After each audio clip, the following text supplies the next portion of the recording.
欢迎来到新闻频道，明星们很高兴您订阅了该频道。造型撞脸是巧合还是刻意设计？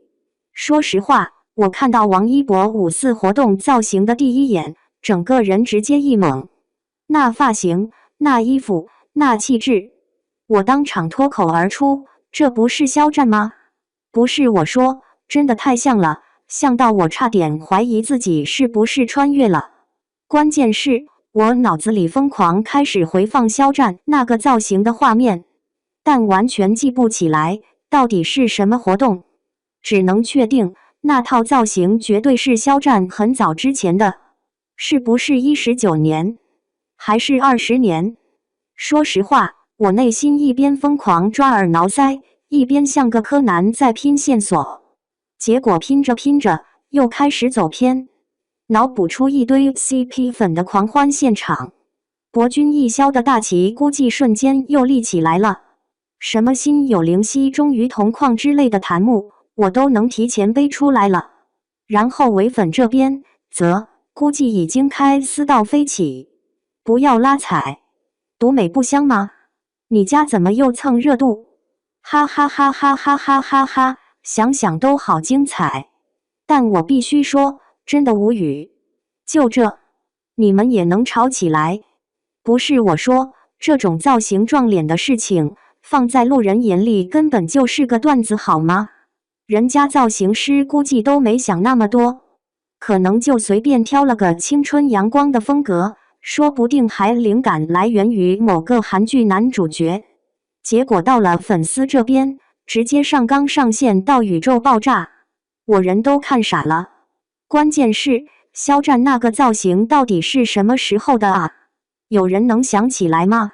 我记得他那时候头发还有点偏长，刘海也不是现在这种清爽短发，再配合他那种温柔挂的表情，和王一博这种清冷少年气，完全是两种味道啊。但硬要说像，也确实挺像。发型、外套、裤子，甚至那种整体的色调，都有点微妙的重合感。你敢信？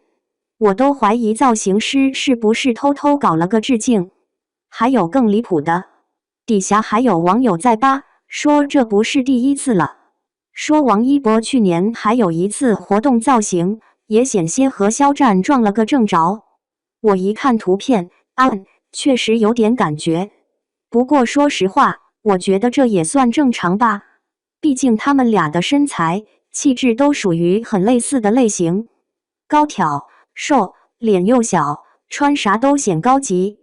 而且说白了，娱乐圈男艺人的造型路子其实就那么几条：青春阳光、酷帅拽、商务精英，翻来覆去也没有特别大的花样。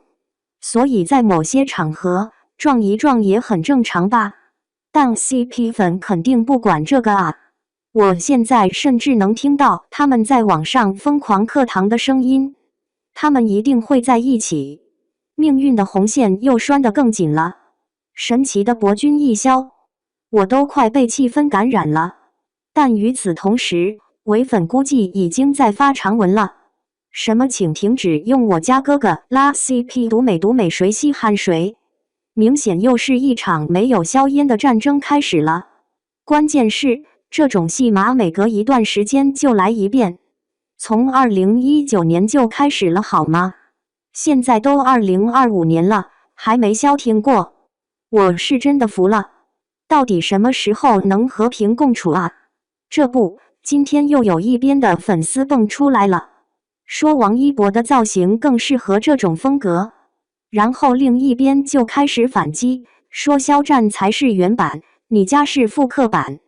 我真是看得头疼，这有啥争的啊？还有更夸张的，有人直接开始给造型师写联名信，让人家出来解释，是不是抄袭？是不是故意给我们家招黑？是不是看肖战造型火了，故意学的？你们也太能脑补了吧！造型师的内心估计已经开始骂街了，这都能扯到我头上，我不就选了个普通的造型吗？我真是冤枉到可以去今日说法了。然后我就更好奇了，如果哪天本人回应是不是这事就彻底炸了？比如王一博突然开麦说我根本没注意，或者肖战直接发个动态说别内涵了，昨天王老师很帅。想想都觉得场面会非常有趣。不过这么一闹，路人估计都跑没了。人家本来想看个帅哥，结果一脚踩进粉丝的修罗场。我现在已经开始脑补某些路人的心理活动了。我只是看看造型好不好看。你们粉丝吵架能别带上我吗？天哪，我到底看了个什么？最后，我还有个疑问。这种造型撞脸到底算不算问题？是巧合还是故意？你们怎么看？评论区放开说。